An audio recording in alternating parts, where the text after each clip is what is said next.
I'm going to show you a short sequence that I teach in my Yoga in the Boardroom workshop to really lock in the learnings about powerful postures. Using our Ujjayi breath or oceanic breath, we inhale the arms up, exhale forward fold, inhale halfway up, exhale forward fold and come all the way up.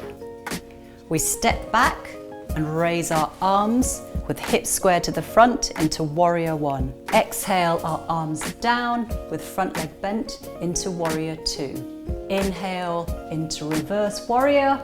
Exhale into Parsvottanasana. Inhale to stand up. Exhale to fold forward into Padottanasana. Inhale halfway up.